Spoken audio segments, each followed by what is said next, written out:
अगर इसको नहीं देखा तो इसको देख लीजिएगा, ये एक इम्पोर्टेंट पार्ट है हमारा। Okay. And I tried to highlight everything which is acting as a differentiator, जो हम जिसकी बात कर रहे हैं। डिफरेंशिएटर मैं इसको ऐसे कह रहा हूं, एक पॉइंट ऑफ एक्टिविटी में हम हर चीज को ये कह रहे हैं कि ये गलत है। कुछ भी हम हाईलाइट कर रहे हैं उसको हम एक गलत वाले पार्ट से डिस्क्राइब कर रहे हैं कि ये चक्रा है, ये गलत है, ये कुंडलिनी है, गलत है, ये नंबर ऑफ पेटल्स है, ये गलत है। बट हम यहाँ पर सिर्फ गलत नहीं कह रहे, उसका जो पार्ट गलत है उसका एक सही पार्ट जो है उसको भी हाथ के हाथ बता रहे हैं कि this is the correction and this is the basis of doing that correction. तो दो तरीके की एक्टिविटी हो रही है, एक वो जो आपका प्रेजेंट सिस्टम है उसमें क्या आप कोई चैलेंज को रिजॉल्व कर पा रहे हैं, नहीं। फॉर एग्जांपल जैसे मैं अगर कोई चीज सामने रखूं, एग्जाम्पल के तौर पे अभी मैं एक चीज को बोल रहा था, मेरा एक मंत्र है विच इज एम रीम क्लीम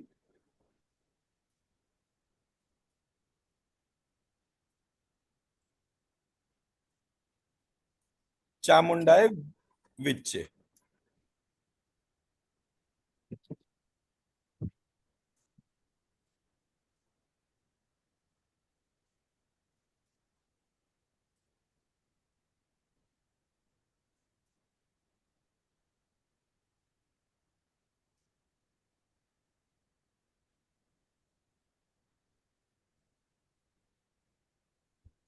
अगर मैंने ये मंत्र लिया और इस मंत्र को मैं अपना दुर्गा सप्तशती में देख रहा हूँ, उसके पूरे एस्पेक्ट को स्टडी कर रहा हूँ, इसको नवारण मंत्र कहते हैं। नवारण इसलिए कहते हैं क्योंकि इसमें 9 बीज मंत्र है।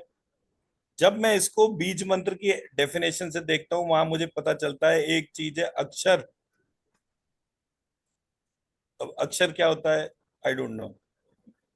अक्षर के बाद एक अक्षर तो पिंड मंत्र, 2 अक्षर तो कर्तरी, 3 से 9 तो बीज मंत्र,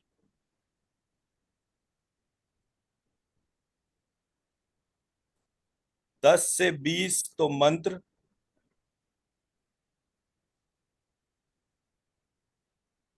और 20 प्लस इज माला मंत्र।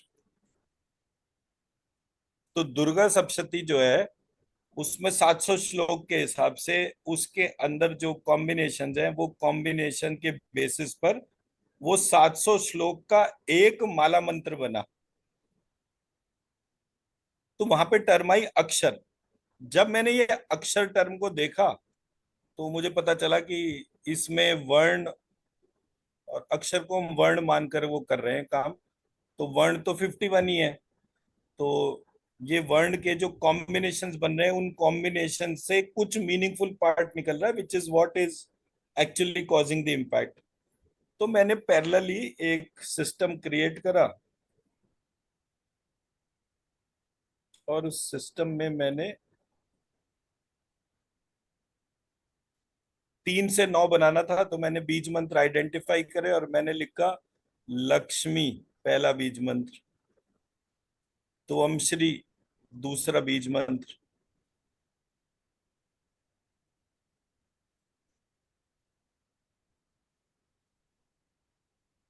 तमसी तीसरा बीज मंत्र,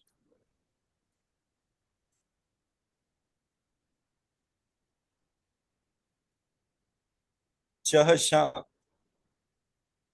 चौथा बीज मंत्र,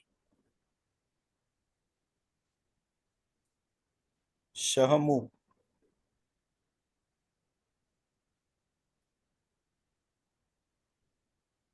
पांचवा, शंडा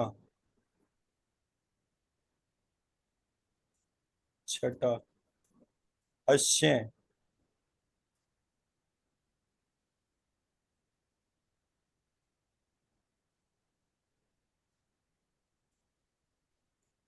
श्री,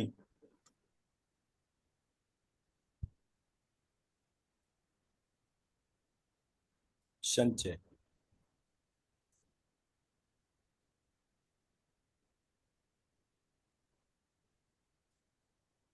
इस प्रकार मैंने ये 9 बीज मंत्र बनाए, और ये एम रीम क्लीम के तौर पे, यहाँ एम मैंने तमसी पे लगा दिया, रीम मैंने लक्ष्मी पे लगा दिया, क्लीम मैंने तोमश्री पे लगा दिया। ऐसे करके मैंने अपने चेंजेस करे, उल्टा कर दिया मैंने, एम और क्लीम का उल्टा कर दिया।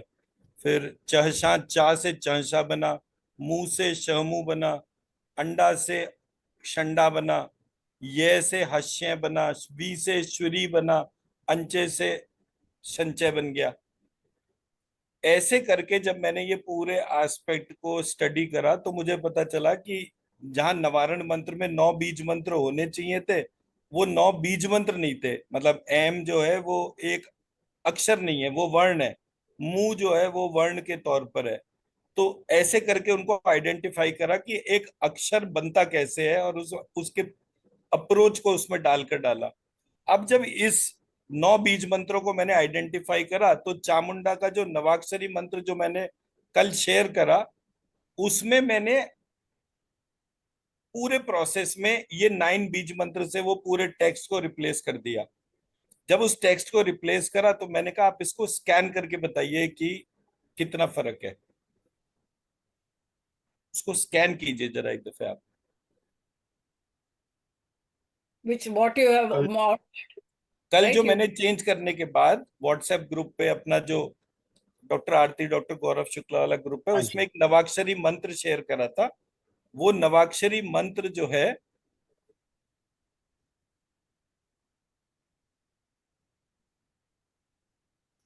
वो नवाक्षरी मंत्र जो है उसको हमने जो है अपने उसमें स्कैन करना है। स्कैन कीजिए, इतने में एक सेकंड कनेक्ट कर।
after changes there's more energy in it.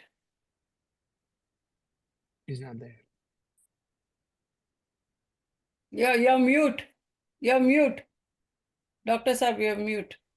I am saying अब हम एनर्जी ज्यादा और कम वाली डोमेन से आगे बढ़ना शुरू करें। अगर हमारा, देखिए, आरती का जो स्कैनिंग है, हाँ, जो आरती का अभी आई एम ऑडिबल ना, अभी मेरी आवाज आ रही है ना? हाँ। Yes. yeah. तो आरती का जो स्कैनिंग है और मेरा जो नॉलेज है उसको हम जोड़ देते हैं। जब आरती किसी मंत्र को स्कैन करती है, वो कभी ये नहीं बोलती कि ये ज्यादा या कम है। Hmm. आइदर शील से इसमें गोल्डन एनर्जी ज्यादा है, और शील से इसमें ह्यूमन इमेजेस हैं उसके तौर पर है। तो जब तक हम उस एस्पेक्ट ऑफ उसमें नहीं जाएंगे, तब तक ये वाला पार्ट नहीं होगा। See, the thing is, I can sense, but I don't see gold. I don't see colors. I sense, हाँ, and I तो सेंस करने वाले पार्ट को ही हमें बढ़ाना पड़ेगा ना। see. अब I can. मैं, देखिए, ये पता है, ये जितने भी हमारे फ्रेमवर्क है, एक सेकंड, एक सेकंड होल्ड।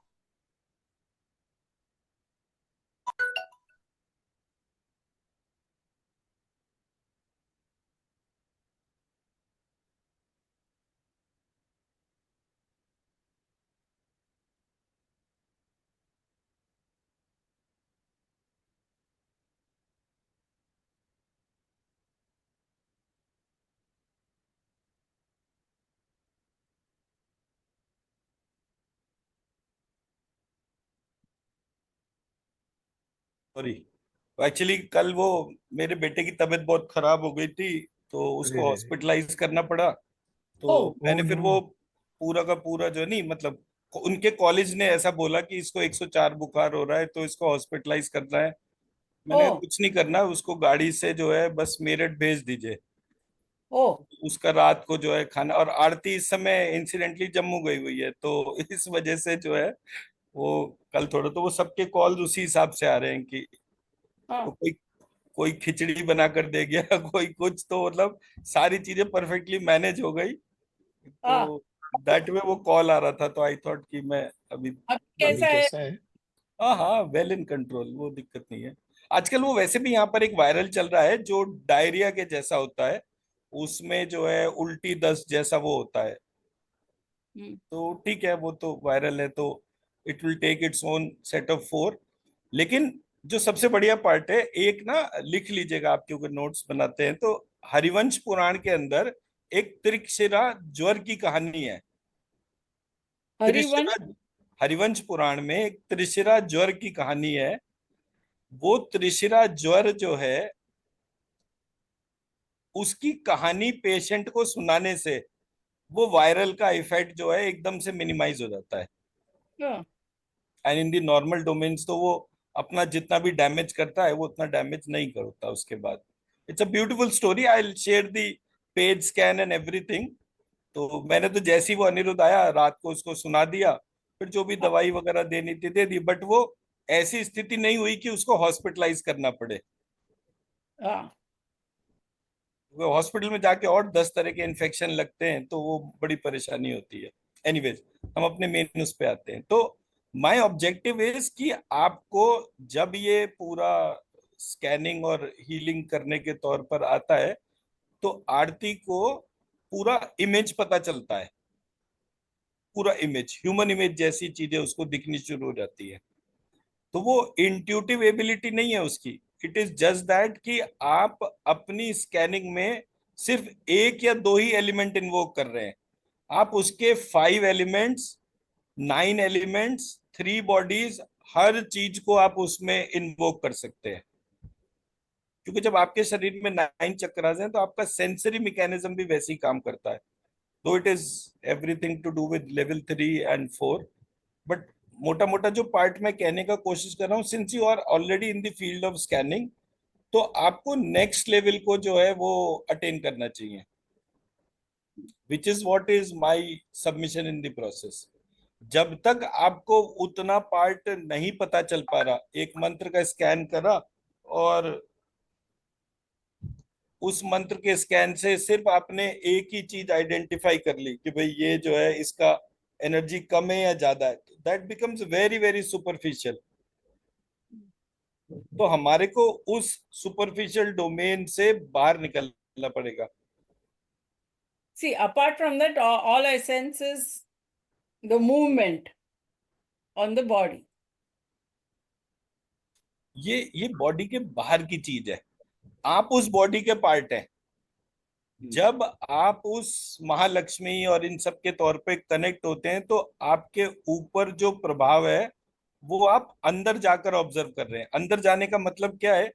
आइडियली स्कैनिंग को मैं कैसे देखता हूं? मैं स्कैनिंग को देखता हूं as if I am in the mother's womb, और मुझे जो है वो इमेजिन करना है मदर को अपनी। तो जब मैं मदर वूम में हूं, तो मेरा कोई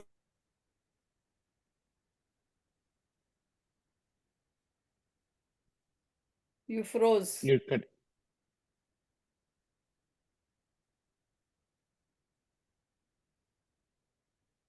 चाहिए।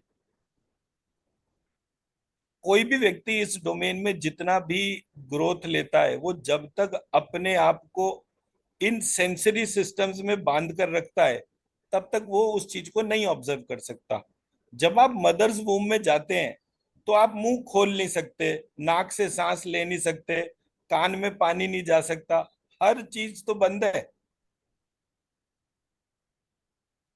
पूरी एक मेम्ब्रेन बनी हुई है आपके ऊपर, आप उस मेम्ब्रेन को ब्रेक भी नहीं कर सकते। So what I am trying to say is, अपनी हीलिंग एबिलिटीज को एक्सपैंड करिए। जब भी आप अपना कोई किसी का स्कैनिंग करते हैं, रिक्वेस्ट करिए उस डिवाइन से कि वो आपकी हीलिंग और स्कैनिंग एबिलिटीज को इम्प्रूव करे, सो दैट आप डिवाइन को और अच्छे तरह से देख पाए।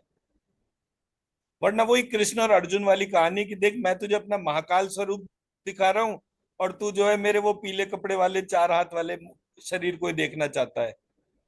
हम्म, तो जब मैं ये बीज 9 बीज मंत्रास को रिप्लेस करता हूं उस टेक्स्ट में जो नवाक्षरी मंत्र का टेक्स्ट है, show that.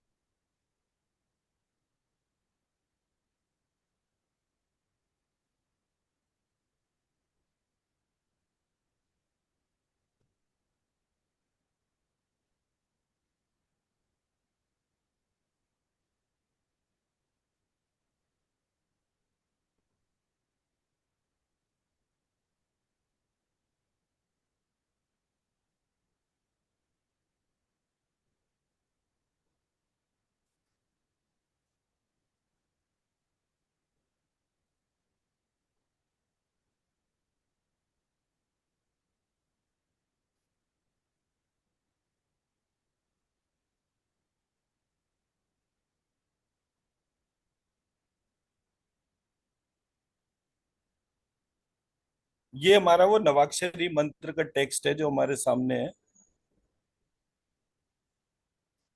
इस पे वो बीज मंत्र और वो सारी चीजें लिखी हुई हैं, आपको सिर्फ इसको स्कैन करना है एज इट इज। कोई पढ़ने का पॉइंट नहीं है कोई उसके, जैसे ये चीज आपके सामने आई, how it is vibrating you from inside, इसको ऑब्जर्व करना है आप लोगों ने।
एकदम वो एलिमेंटल लेवल का, एकदम वो शुद्ध,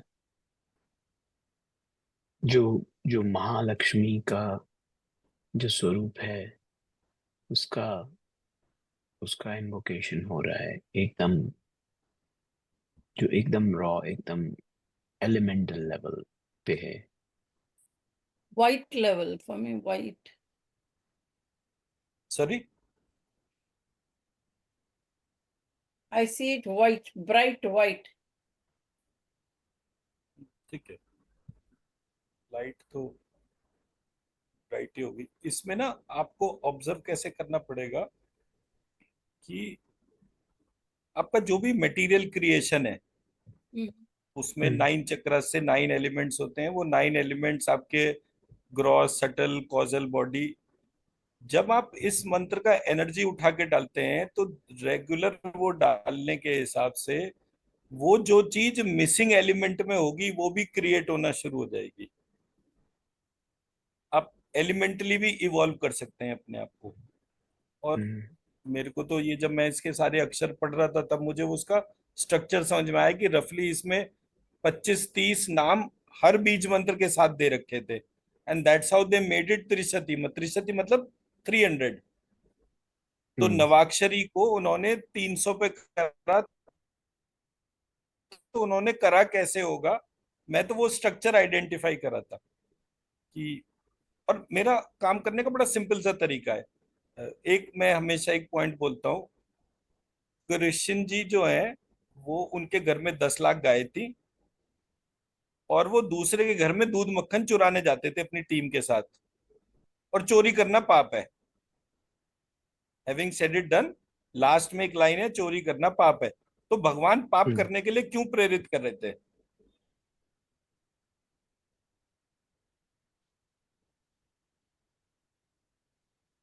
क्यों?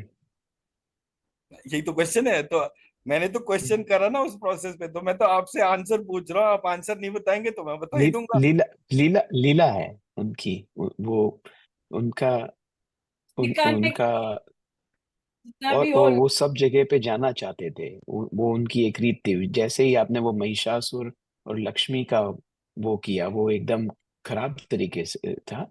आ, तो वैसे कृष्ण ने शुद्ध तरीके से उसको उसको वहां देखिए, पे मैं ना जाना था। आपको एक एक बड़े इंटरेस्टिंग सी पार्ट बताता हूँ। मैंने जब ये चीजों को पढ़ना शुरू करा ना, तो मैंने क्या करा, मैं हर चीज पे जब क्वेश्चन करना शुरू हुआ तो मुझे एक क्वेश्चन एक जगह आया। किसी ने गुरु और माता, इसकी वैल्यू को खत्म करके भगवान टर्म बनाई।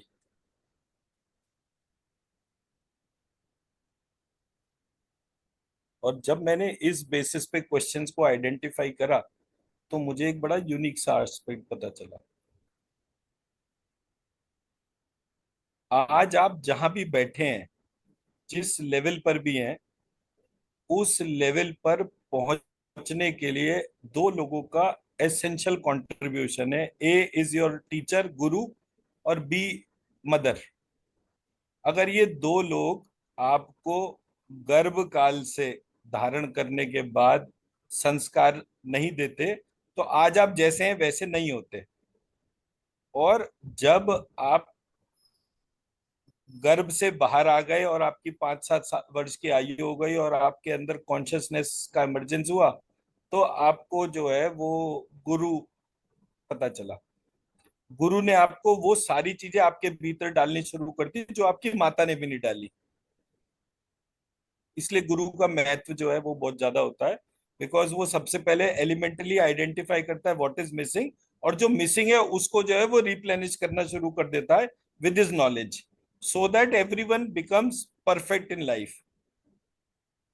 और टीचर की पहचान तब होती है जब मतलब स्टूडेंट जो है वो सक्सेसफुल होता है लाइफ में।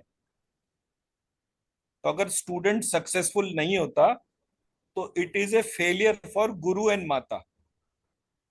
लेकिन हमारे यहाँ स्ट्रेटेजिकली किसी ने टर्म बना दी भगवान। अरे वो तो लीला करते थे, and that is what destroys the contribution and the struggle performed by the mother and the teacher. एक टीचर को लाइफ टाइम रिसर्च करनी होती है। मैंने एक छोटा सा मंत्र आइडेंटिफाई करा, आप लोगों के सामने रखा, यही नवाक्षरी मंत्र का बेसिस। वो नवाक्षरी मंत्र जो है उसको ढूंढने में मेरे को 12 साल लगे। 12 साल तक, और मेरे पास एक एक चीज का प्रूफ है। 12 साल में कितने रजिस्टर मैंने भरे, उसमें कितनी बार वो मंत्र लिखता रहा, फिर छोड़ दिया, फिर लिखता रहा, फिर छोड़ दिया। धीरे धीरे वो एक एक बीज मंत्र ने अपने बारे में बताना शुरू करा। तब मैं जाके इस स्ट्रक्चर पे पहुंचा जो मैंने आपके साथ शेयर करा। तो अगर मैं टीचर हूं तो मेरे को इतना टाइम लगाना पड़ा। जिसने कृष्ण को तैयार करा, जिसने, अब कृष्ण की तो दो मदर थी, एक देवकी और यशोदा, दोनों को मिला दें तो हमारे पास जो है वो उसका स्ट्रक्चर आता है। उन्होंने कितना स्ट्रगल करा होगा, हम वैसे नहीं सोचते। हम उस गुरु को जिसने की क्या कहते हैं, 64 कला कृष्ण और बलराम को सांदीपनि ऋषि ने 64 दिनों में सिखा दी। 16 कला। 64 कला, 64 कला 64 का वो है कला। जो सांदीपनि ऋषि ने जो उनको सिखाई थी। तो वो जो हम्म। 64 कलाएं थी उन्होंने 64 दिनों में सिखाई थी सांदीपनि ऋषि ने। उज्जैन में उनका आश्रम आज भी है। तो मतलब एक व्यक्ति को पता था कि आने वाले टाइम में एक व्यक्ति ऐसा आएगा जिसकी नॉलेज फिनोमिनल होगी, जिसकी लर्निंग एबिलिटी फिनोमिनल होगी। तो उस फिनोमिनल एक्टिविटी को परफॉर्म करने के लिए आपको टाइम ही 3 महीने का मिलेगा। या 2 महीने का मिलेगा, तो 2 महीने में वो सब्जेक्ट सिखाना है, उसके अंदर वो डेक्स्ट्री, तो उस डेक्स्ट्री में उसको खुद कितनी मेहनत करनी पड़ी होगी कि कृष्ण ने अपने जन्मजात किसी भी कैरेक्टर को जो कि उनको देवकी से मिला, वो उन्होंने कहीं भी डिमॉन्स्ट्रेट नहीं करा। तो टीचर और यशोदा जी का रोल वहां से पता चलता है। भगवान कहकर हम उनके पूरे मेहनत को ही वो कर देते हैं खत्म। ये मेरी मान्यता है, मतलब मैं ये नहीं कह रहा कि आप भी ऐसा माने, बट अगर मुझे चीजों को ऑब्जर्व करना है तो कृष्ण जो है उनका जन्म हुआ और उनकी मृत्यु हुई, इसलिए कृष्ण जो है वो भगवान नहीं है। लेकिन जो कृष्ण की आत्मा जो है वो भगवान है, क्योंकि उसके अंदर वो फिनोमिनल टास्क को परफॉर्म करने की पावर्स थी। तो कृष्ण की आत्मा को मैं ईश्वर मानता हूं कि उसने ऐसा मटेरियल मैनिफेस्टेशन और सारी चीजें करी। क्योंकि मैं बार बार एक ही चीज बोलता हूँ कि इमेजिन करिए देवकी को, जिसको गर्भ धारण करना है, और हर गर्भ धारण से पहले एक व्यक्ति आता है और उसके बेटे को जो जो पैदा हुआ उसको वहीं दीवार पे उसका सर फोड़ता है उसके सामने। उसकी मानसिक स्थिति कैसी होगी। और I mean, हर बार वो उस बच्चे को देखती थी, उस मरे हुए बच्चे की लाश उसके सामने फेंकी जाती थी, और उस बच्चे को देखना कहती थी अरे ये क्या पैदा कर दिया मुझे, ये तो मेरा बेटा ही नहीं था। मेरा बेटा तो मैंने साक्षात महाकाल का ध्यान करा है, जो कंस रूपी काल को मारने के लिए आएगा। तेरा काल पैदा कर रही हूं मैं। तो जब आप वो टेक्स्ट को उस रेलेवेंस से पढ़ते हैं तो आपको पता चलता है कि 9th प्रेगनेंसी के तौर पर कृष्ण प्रकट हुए, तो कितना पेन, कितना एंगर उस महिला के अंदर होगा। तो जब देवकी के हस्बैंड वसुदेव ने उस चीज को देखा तो उन्होंने बोला कि अरे इतना भयानक, अगर किसी के अंदर एंगर होगा तो जिसको वो पैदा करेगी वो कंस से भी बड़ा राक्षस होगा। तो उन्होंने कहा कि किसी भी सूरत में इसको अगर बचाना है तो इसको हमें किसी ऐसी जगह शिफ्ट करना पड़ेगा जहां पर कि ये सरवाइव कर जाए कंस से। तो देव वसुदेव के मित्र नंद नंद ने उनको लेकर गए रात को, अपने वहां पे रखा, और उस पूरे टाइम फ्रेम में आप किसी को भी देखिए वो सिर्फ कृष्ण को प्रेम करना सिखा रहा है। एक निश्चल प्रेम, जैसे मैं मेरे बेटे को प्यार करता हूं उससे ज्यादा प्यार मैं उस लड़के को करूं, ताकि उसको ये ना रहे कि ये रिलेशनशिप खराब होती है। तो अकेले यशोदा जी, नंद, वहां के सारे जितने भी लोग थे, वो सिर्फ कृष्ण को प्रेम करना सिखा रहे थे। क्यों? क्योंकि वो चलते फिरते भस्मासुर थे। वो मतलब पैदा ही विध्वंस के लिए हुए थे। तो महाकाल का काम तो सबको मारने के ही तौर पर है। तो महाकाल अगर सामने आ जाए तो अर्जुन जैसे जो है वो डर के मारे कांपने लग जाते हैं, बाकी किसी की तो बात क्या है। तो हम उस एफर्ट को नलीफाई कर देते हैं अगर हम उन दो डोमेन्स को लीला के तौर पे। तो मैं वापस अपने क्वेश्चन पे आता हूं और फिर से क्वेश्चन यही दोहराता हूं। कृष्ण के घर में 10 लाख गाय थी। 10 लाख गाय का मतलब उनके घर में दूध घी मक्खन किसी चीज की कोई कमी नहीं थी। ए दूसरी चीज, वो दूसरे के वो अपना ग्रुप बनाते और पूरा ग्रुप जो है वो दूसरे के घर में चोरी करने जाता। टू, तीसरी चीज, चोरी करना पाप है। his mother would not allow him to touch the butter at home, and it was more fun when he goes out and thing and as a group with kids goes to each house and gets the thing. जिसके अपने घर में 10 लाख गाय हैं, दूध दही घी मक्खन की कोई कमी नहीं है, क्या वो अपने बेटे को नहीं देगा खाने पीने के लिए? देता है, लेकिन वो मजा नहीं है जो बच्चों के साथ दूसरे घर जाके।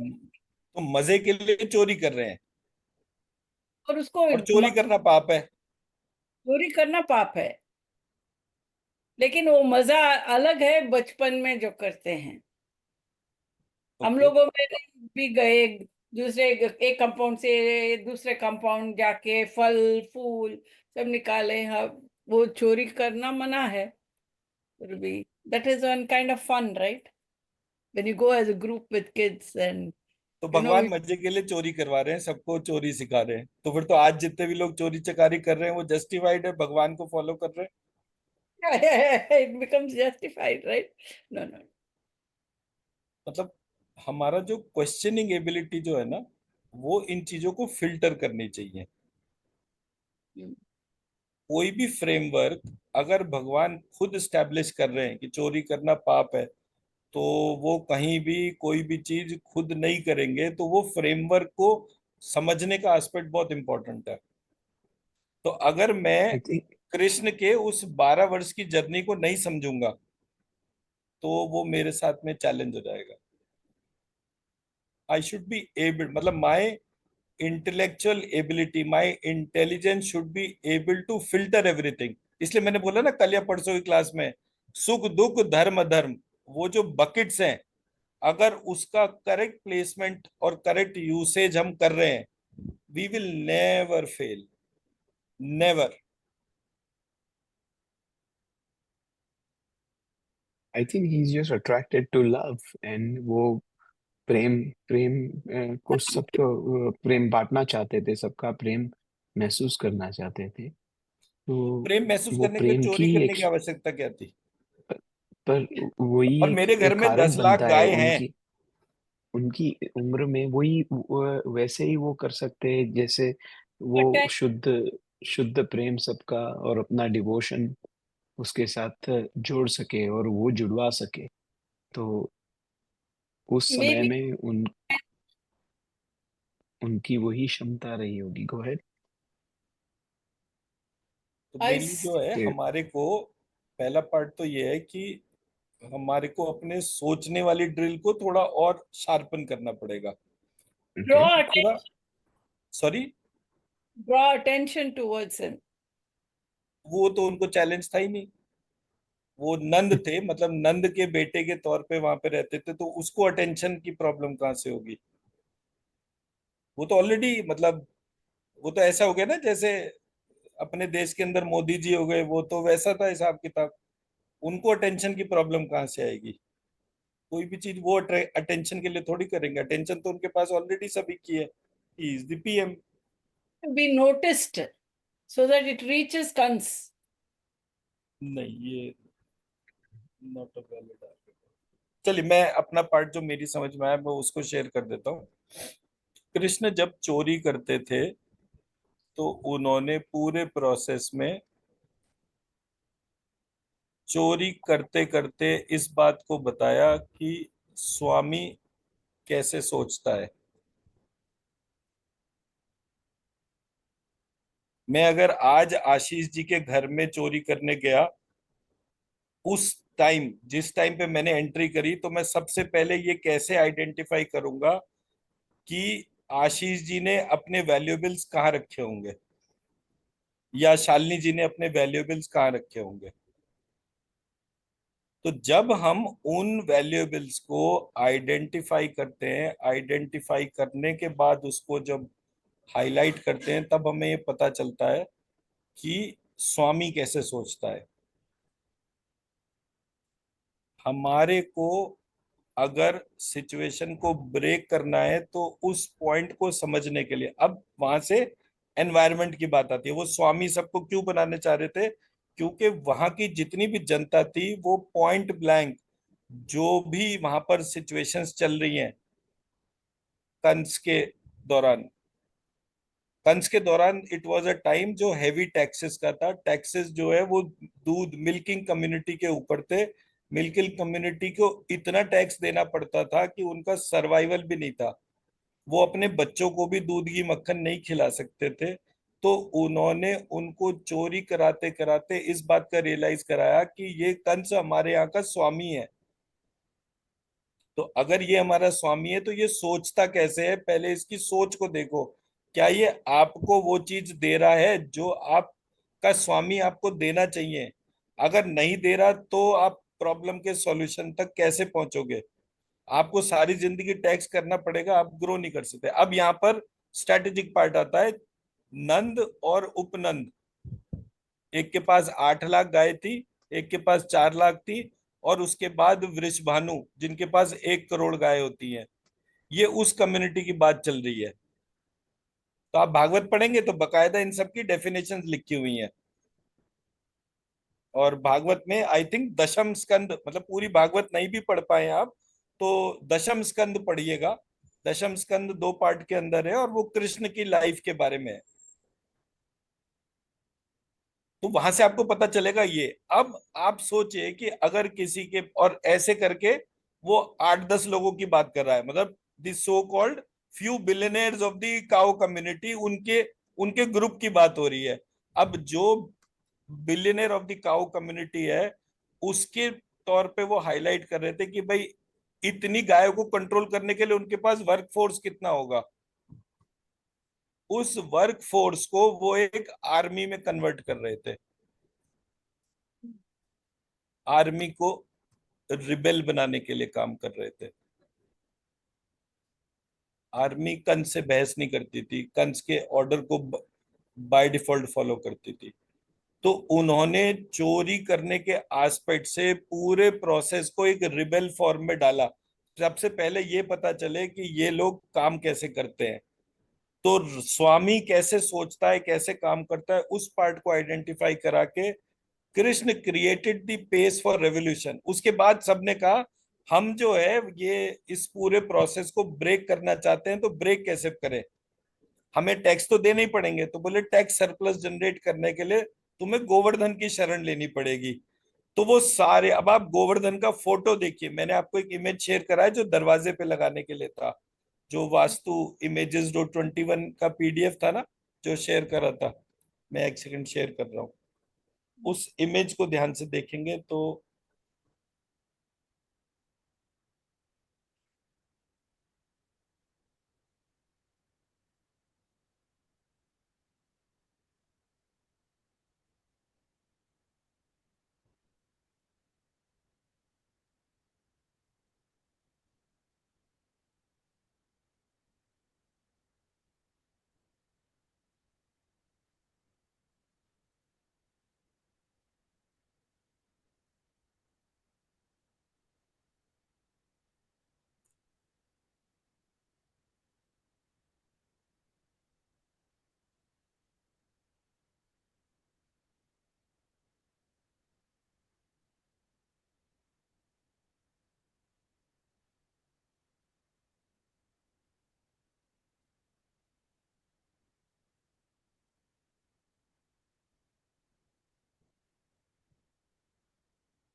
ये देखिए जरा, मैंने इमेज शेयर करी है।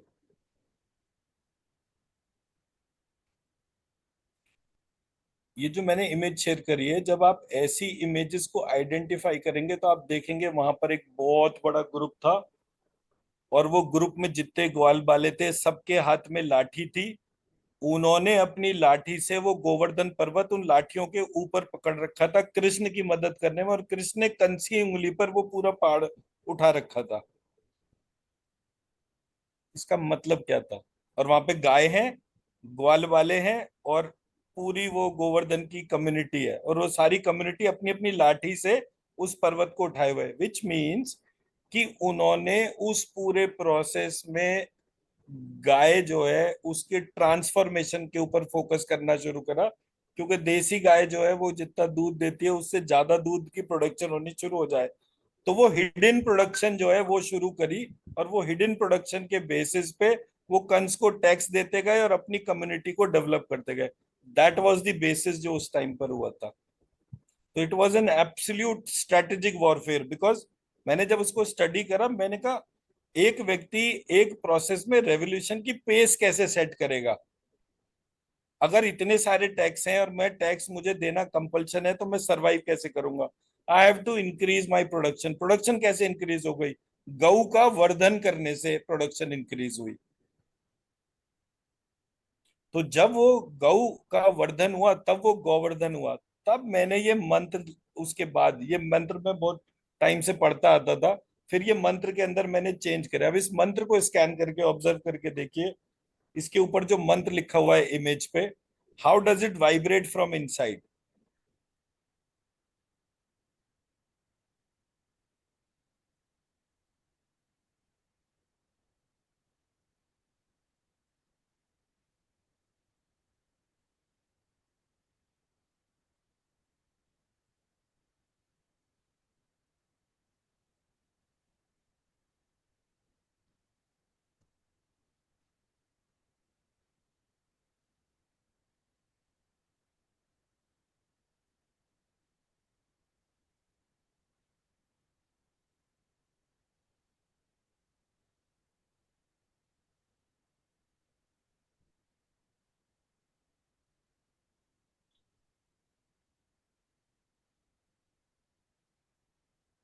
जैसे गोपियों और सब ब्रजवासियों का संरक्षण हो रहा है, वैसे इट फील्स वेरी प्रोटेक्टिव. यही इट तो मैं फील्स. हाईलाइट करना चाह रहा हूँ पॉइंट, कि कृष्ण के पास सरेंडर करने के बाद उन सबको वो प्रोटेक्शन मिली, तब ये वाला मंत्र सामने आया। बट ये मंत्र आपको कहीं लिखा हुआ नहीं मिलेगा। मेरे गुरुजी हमेशा कहते थे, बोले देखो जो किताब में लिखा है वो अक्षरशः सही है, लेकिन किसी ने किताब में गड़बड़ कर दी है, तो उसमें क्या होगा। तो आपको आपका एस्पेक्ट ढूंढना पड़ेगा, सो दैट इट कम्युनिकेट, जो भी उसका वो लिखा हुआ पार्ट है वैसा ही मैसेज भी कम्युनिकेट होना चाहिए। मंत्र का वो पावर था। That is why you said when you put it on the door, it protects the house. Yes, that was the objective, क्योंकि वास्तु के अंदर सबसे बड़ा चैलेंज ये है, देर आर 32 एंट्रेंस। अभी हम वास्तु की क्लास में भी आगे पहुंचेंगे। There are 32 entrance. कौन सी साइड की एंट्रेंस घर के लिए अच्छी है, कौन सी साइड की खराब है। अब मैं क्या करूं, मेरी एक बिल्डिंग है, उस बिल्डिंग में 1500 फ्लैट है। अब किसी ना किसी का तो एंट्रेंस अलग डायरेक्शन का होगा ही होगा, बाय डिफॉल्ट वैसा ही है। अब मैं हर एक में क्या तोड़फोड़ मचाऊंगा। ये अच्छा, अब मैं जाते ही ये दिमाग में थॉट भी ले लूं कि ये खराब होता है, तो एक तो वैसे ही वो खराब, ऊपर से मेरा थॉट प्रोसेस भी ये हो गया कि भाई ये। तो मैंने कहा भाई गेट पर ऐसी चीज लगा दो कि जो बिल्कुल आपके कैसे भी दोष को खत्म कर दे। उस एंट्रेंस पे वो शक्ति नेगेटिव किसी भी फॉर्म की होगी वो अंदर आएगी ही नहीं। एक इमेज लगानी है, कौन सी इमेज, जो कृष्ण गौवर्धन कर रहे हैं। गौवर्धन क्यों करने वाला इमेज मैंने लगाया, because end of the day that is what generate surplus. मेरे गुरुजी हमेशा ये कहते थे, बोले बेटा गाय जो है उसका बछड़ा हो, बछड़ा गाय का दूध पीता हो, और गाय बछड़े की बजाय श्री कृष्ण की तरफ देख रही हो, उस चित्र को बार बार ध्यान करने से आपकी आर्थिक उन्नति बढ़ती जाती है। And that's a very very meaningful message. इसलिए मैंने वो आप सबके दरवाजे पर ये वाला चित्र लगे तो मैंने डाल दिया उसको वास्तु के तौर पे। और उसके मंत्र भी वैसे ही हैं, it will give you 100% protection, it will generate surplus.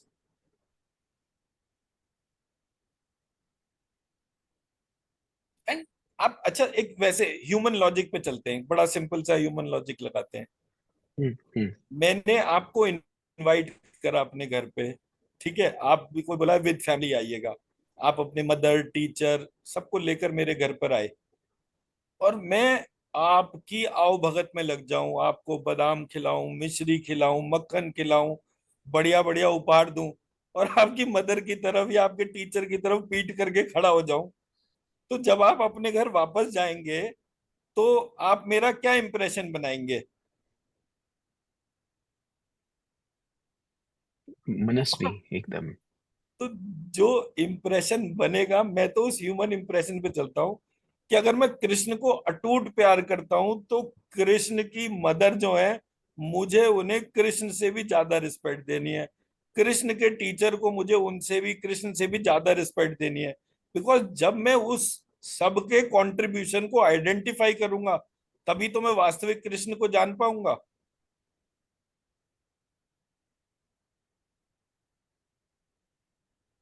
तो हमारे प्रोसेस में ये एस्पेक्ट्स हैं जिनको हमारे को देखना, चेक करने के तौर पर है।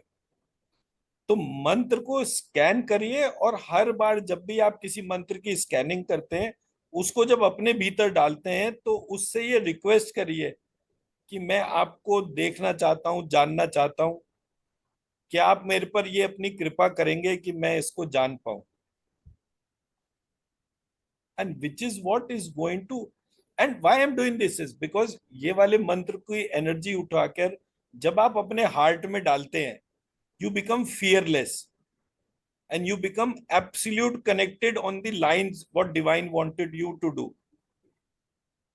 अगर मेरे को हर समय दिल में दर्द होगा तो मैं अपने किसी भी तरीके के फाइनेंशियल प्रोसेस को कैसे फोकस कर पाऊंगा, किसी भी रिलेशनशिप पे कैसे फोकस कर पाऊंगा, किसी भी इंटरेक्शन में जहां पर कि मुझे आउट ऑफ द बॉक्स जाकर कुछ सोचना पड़ेगा, मैं कैसे कर पाऊंगा? मैं इनमें से कोई भी काम नहीं कर पाऊंगा। क्यों? क्योंकि मेरे भीतर हर प्रकार का कोई ना कोई फियर रहेगा। वो कौन है जो सारे फियर को खत्म करती है? तो वो चामुंडा का नाम आता है। और जब मैं चामुंडा को अपने हृदय में बिठाता हूं, तो वो जो है हृदय बिल्कुल चामुंडा की तरह ही स्ट्रांग हो जाता है। जब वो चामुंडा की शक्ति उसके भीतर जागृत होती है, तो कितनी बीमारियां, जितनी भी बीमारियां, डिप्रेशन, एंजाइटी, स्ट्रेस, फोबियाज, और उसकी भी डीपर लेयर से बनती है। कल आई वॉज वेरी सरप्राइज कि वो जब उन्होंने कमेंट लिखा कि भाई ये तो बस sit back and relax. How easy it is to for someone to say कि just sit back and relax and fear will disappear. That's not a possibility. Within 5 minutes of fear, anxiety, depression, somebody commits a suicide। उसको उस stage में आपके पास में एक exceptional tool होना चाहिए, because आपके वास्तु, आपके चक्र और वो सब क्यूमुलेट होके उस व्यक्ति को सुसाइड करने के लिए प्रेरित कर रहे हैं। जैसे ही मेरे पास एक एक्सेप्शनल एनर्जी होगी, मैं किसी भी व्यक्ति के सुसाइड को रिवर्स कर सकता हूं। उसको वो विचार ही नहीं आएगा। और ये पूरा काम 2 मिनट के अंदर होना चाहिए, क्योंकि 99% मैंने देखा है कि सुसाइड वाला व्यक्ति किसी ना किसी को जरूर बताता है। अब मान लीजिए मैं हम्म। मेल पे बैठा हूं, एकदम से एक मेल आए और उसमें लिखा जाए कि भाई मैं फलाना व्यक्ति सुसाइड करने जा रहा हूं। आपने तुरंत ये मंत्र की एनर्जी उठाई और उस व्यक्ति को लक्ष्य करके डाल दी, ताकि कोई भी कभी भी किसी भी स्थिति में सुसाइड करे ही नहीं। हो गया। तो जब कोई मेरे पास आए, तो उस समय मैं अपने से ज्यादा उसके हित का सोचूं। वो तभी पॉसिबल है जब मैं वो चोरी करने की प्रक्रिया को समझूं। और वो चोरी करने की प्रक्रिया में चोर सिर्फ यही आइडेंटिफाई करता है कि मालिक ने सामान कहाँ रखा होगा। थोड़ी देर के लिए वो मालिक बनता है। सेम प्रोसेस में आप हनुमान जी का टेक्स्ट रामचरितमानस या वाल्मीकि रामायण में पढ़ेंगे, वहां भी आपको ये मिलेगा। हनुमान जी लंका के द्वार पे खड़े हैं, उन्हें यही नहीं समझ में आ रहा कि क्या करें, क्योंकि लंका 360 डिग्री प्रोटेक्शन में थी। वहां पर उन्होंने उस प्रोटेक्शन लॉक को ब्रेक करा। और जैसे ही वो प्रोटेक्शन लॉक ब्रेक हुआ, वो ब्रेक कैसे हुआ? वहां पर लंकिनी प्रकट हुई। तो बोले आप इस लंका में प्रवेश करना चाहते हैं? लंका में प्रवेश नहीं हो सकता, ब्रह्मा जी का आशीर्वाद है। तो ब्रह्मा जी ने कहा कि ये लॉक तो ही वही ब्रेक कर सकता है जो मैं स्वयं हूं। तो हनुमान जी ने वहां पे कमांड डाली, अगर मेरे में और ब्रह्मा में कोई फर्क नहीं है, तो ये लॉक टूट जाए। और वो लॉक टूट गया। अब आप सोचिए, अगर हनुमान जी को ये चोरी वाला प्रिंसिपल नहीं पता होता, तो स्वामी कैसे बनते वो वहां पर? इसलिए ये प्रिंसिपल इंपॉर्टेंट था। मुझे मेरे भीतर के स्वामी को ढूंढना है। मुझे मेरे टेक्स्ट में जिसने जो भी गड़बड़ करी उसको ढूंढना है। तो मैं हर जगह उसको उसी तरह से, मैं चोर हूं। और मैं हर वो जगह चुरा कर ही मानूंगा जहां जहां भगवान को किसी ने छिपा दिया है। एंड हर एक जगह कल्चरल इन्वेजन था। इमेजिन करिए, आप अपने आप को थोड़ी देर तुलसीदास, आपने रामचरितमानस लिखी और आपको जेल में डाल दिया गया। अकबर का राज चल रहा है। तो वो क्या करते हैं, वो भगवान का ध्यान करते हैं। और टोडरमल जी जो उनके मित्र थे, उनके मन में ये प्रेरणा डालते हैं कि भाई मुझे निकालो, मैंने कोई खराब काम थोड़ी करा है, मैंने तो रामचरितमानस लिखी है। जो पर ब्रह्म राम है उसका चिंतन करा है, और मुझे जेल मिल गई। तो टोडरमल जी उनको बोलते हैं कि भाई टेक्स्ट में थोड़ा वेरिएशन कर लो, एक दो लाइन ऐसी डाल दो। अकबर तो अनपढ़ है, इसे तो कुछ पता नहीं। तो वहां पर जो है लिख दो आपकी ये जो है बंदर भालू की कहानियां हैं। बोले अच्छा ठीक है। उन्होंने बंदर भालू की कहानी बोली और बाहर निकल आए। Intelligence is required in every aspect, in a state of invasion. And there is a very, वो क्या नाम था, अक्षय कुमार की एक पिक्चर थी, वो बहुत जबरदस्त, मैं उसका फैन था। वो मिड ईस्ट में कहीं का है।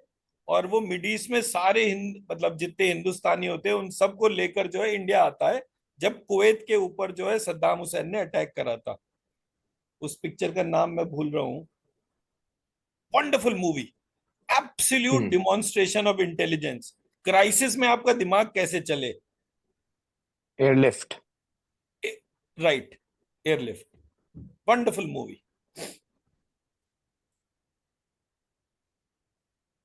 मतलब मैनिफेस्टेशन में इतनी सर पावर होती है। एक ना अक्षय कुमार की मूवी आई थी जो दुबई से वो, जो क्या नाम है उसका, उनको उठाकर लाए थे, बेल बॉटम। हम्म। तो बेल बॉटम में स्पाई सिस्टम के ऊपर था। मैंने वो पूरा पढ़ा। तो वो पिक्चर में एक जगह एक सीक्वेंस आई कि ये कौन है, बोले ये राव साहब है। बोले ये कौन से, क्या नाम था वो, राव राव करके था। इन्होंने रॉ की स्थापना करी है इंडिया के अंदर। तो वो उनका ब्रेन चाइल्ड था। तो अब मैंने ये इच्छा करी कि मैं ना वो रॉ का जो हेड है उससे मिल पाऊं, क्योंकि मिलना है। मेरे मेरे देश को जो प्रोटेक्ट करता है तो वो, अब वो व्यक्ति 20 साल पहले मर चुका था। मैंने जब वो पूरा पार्ट सोचा, उससे 20 साल पहले वो व्यक्ति मर चुका था। और जब वो व्यक्ति मर चुका, मैंने इंटेंशन प्लेस करी, अरे कोई तो उसके परिवार का मिले, मैं मतलब किसी के लिए कुछ करूं। तो कोविड के टाइम पे खाली थे, तो एक मैंने डिफेंस का एक वो है लैब, तो उसमें एक डायरेक्टर थे। मैं उनको कह रहा कि मेरी बड़ी इच्छा है कि मैं ना वो करूं। अरे बोलिए, तो कोई आपने बड़ी बात करी नहीं। She stage in Vasant Kunj only, मेरे घर के पास में रहती है। मैं उनके बेटे को भी जानती हूँ, मैं आपको मिलवा दूंगी। मैंने उनसे बात करी तो उन्होंने बोला कि अभी हम बात, उनकी वाइफ जो है वो किसी से बात नहीं करेंगी, बिकॉज उनकी वाइफ थी या डॉटर थी, कौन था आई डोंट रिमेम्बर। तो जो जो थी वो बात नहीं कर सकते बिकॉज उनको कोविड हुआ है। मैंने आरती को बोला, सारी दुनिया को कुछ हो जाए, इसको कुछ नहीं होना चाहिए। बड़ा मजा आया उसको। कोई मेरे देश के बारे में सोचे और ये फील हो जाए कि वो असुरक्षित मर जाए, हो ही नहीं सकता। तो आपको ना उस इमोशन को इन्वोक करना चाहिए। And Krishna is an absolute mistake person, मतलब वह सबसे ज्यादा मजा ही कृष्ण को पढ़ने और जानने में आता है। बट वो तब जब आप ये लीला टर्म जो है ना अपने कॉन्सेप्ट से ही डिलीट कर दो। निकाल देते। कोई लीला नहीं, हर जगह एक लर्निंग छिपी हुई है। How to act in the state of crisis. कितना बड़ा पावर है कि आप साधारण व्यक्ति के घर में पैदा होकर उस देश के राजा को, वो राजा मतलब कंस अपने आप में एक सिस्टम था। कंस का ससुर जो है वो जरासंध था। जरासंध के पास जो है हजारों राजाओं की पत्नियां, हजारों राजाओं की वो बलि देने के हिसाब से तैयार कर रहा था। ऐसा सिस्टम जिस आदमी के पास हो, उसको ब्रेक कैसे करना है, क्राइसिस में अपने आप को कैसे बचाना है, ये पूरा मैनुअल उस बात के ऊपर है। ऐसी थोड़ी किसी ने वो इस्कॉन जैसी चीजें बनाई कि कृष्ण किसी को पता ही नहीं चलना चाहिए, वो पूरी कहानी अलग सी देते हैं। बहुत जबरदस्त। कृष्ण जो है उन्होंने राधा जी को 12 वर्ष की आयु में छोड़ दिया था। 12 वर्ष के बच्चे में प्रेम और प्रेम का एस्पेक्ट सोचना कितना बड़ा प्रॉब्लमेटिक है। पूरा इस्कॉन देखिए आप, वो राधा कृष्ण को प्रेम और प्रेमिका के तौर पर ही डिमॉन्स्ट्रेट करने पे तुला हुआ है हर जगह। 12 वर्ष की आयु में कृष्ण ने हाथी को सूंड से उठाकर फेंक के मारा था कंस के मल्ल क्षेत्र में, क्योंकि यही स्किल कंस भी डिमॉन्स्ट्रेट करता था, यही स्किल जरासंध भी डिमॉन्स्ट्रेट करता था। जब ये स्किल डिमॉन्स्ट्रेशन हुआ तो कंस को पता चल गया कि ये सामने वाला कितना पावरफुल है। पूरे इस्कॉन के प्रोसेस में कंस की मतलब कृष्ण की पावर पे ही कोई बात नहीं कर रहा। वाह वाह, प्रेम है, नाच रहे हैं। पता नहीं क्या बनाना चाहते हैं देश को, मुझे नहीं समझ में आता। But Krishna, Krishna Krishna consciousness, that concept is very powerful. somebody corrupted the hmm. entire procedure। मुझे कृष्णा कॉन्शियसनेस में कोई डाउट नहीं है, बट कृष्णा कॉन्शियसनेस जिस तरह से हमें बताई जा रही है उस पर बहुत ऑब्जेक्शन है। मैं मेरे बच्चे को ऐसा इमेजिन करूँ तो कितना, मतलब आप सोचिए कि आपके घर में बच्चे जो हैं वो 2-5 किलो का बाट उठाकर, जो है लोहे का बाट जो हैवी होता है, ऐसे ही उठा के फेंक दे। पावर सोचिए। आज इस देश में पिछले 75 साल में कोई ओलंपिक में गोल्ड मेडल नहीं आया, आर्चरी में नहीं आया। जिस देश में कृष्ण और अर्जुन जैसे धनुर्धर रहे हो, राम जैसे योद्धा रहे हो, वहां पे आर्चरी के मेडल के लिए फाइट हो रही है। हमें अपने पूरे सिस्टम को ट्रांसफॉर्म करना पड़ेगा, because if there is a divine, that divine has to be defined in each part. मेरे सोचने में, काम करने में, उसमें। तो ये कॉन्सेप्ट जो है, इसको आप तब एंजॉय कर सकते हैं। मेरे पीछे जो ये श्री यंत्र है, आप इसको तब एंजॉय कर पाएंगे जब आप इस बात को वैल्यू करेंगे कि इसके एक एक हिस्से के अंदर मैंने जो है वो श और क्ष, श मतलब शिव और क्ष मतलब शक्ति, इस कॉम्बिनेशन को इसके हर पार्ट में इन्वोक करा है। इसलिए इसकी फिनोमिनल पावर्स है। जब कोई ये कहता है ना कि मेरे मंत्र में पावर नहीं है, मैं कहता हूं मैं नहीं लिख रहा अपने हाथ से, मैंने सिर्फ एक प्रिंट आउट बना के मंत्र का आपके घर पे चिपका दिया, आपके घर की एनर्जी चेंज होनी शुरू हो जाएंगी। That's the power. कोई ये कह कैसे सकता है कि संस्कृत जो है उससे बेटर कोई और लैंग्वेज हो भी सकती है? मतलब सपना भी कैसे देख सकता है कोई? तो मैं आई मेक दैट प्रूफ कि वो ऐसा ही है। आपके घर के ऊपर जो भी ग्रेविटेशनल फोर्स है, जो भी इलेक्ट्रोमैग्नेटिक फोर्स है, वो जितने भी सही, मैंने एक मंत्र लिख के वहां रख दिया तो वो रिवर्स होना शुरू हो जाएंगे। That's the power of my language. और ये मेरी इनर कॉन्शियसनेस से कनेक्टेड है। अगर मैं देश की 10 ये जो एमआरआई सेंटर्स होते हैं जहाँ पे सीवियर मैग्नेटिक फोर्स होता है, उसकी पहले एनर्जी मेजर करूं और फिर जितने मुझे मंत्र लगाने हैं वो लगाऊं, उसकी एनर्जी पोलराइजेशन को चेंज कर सकता हूं, because that causes cancer. We don't realise कि ये छोटी छोटी चीज, अब कैंसर में किसके घर का कोई जा रहा है, वो कितना बड़ा पेन उसके लिए, नोबडी रियलाइज दैट पार्ट। तो मुझे साइंटिफिक डेवलपमेंट चाहिए बट विद प्रोटेक्शन चाहिए। अननेसेसरी सिस्टम नहीं होना चाहिए मेरे प्रोसेस में। I don't know what is causing me challenges. चलिए जी, वाइंड अप।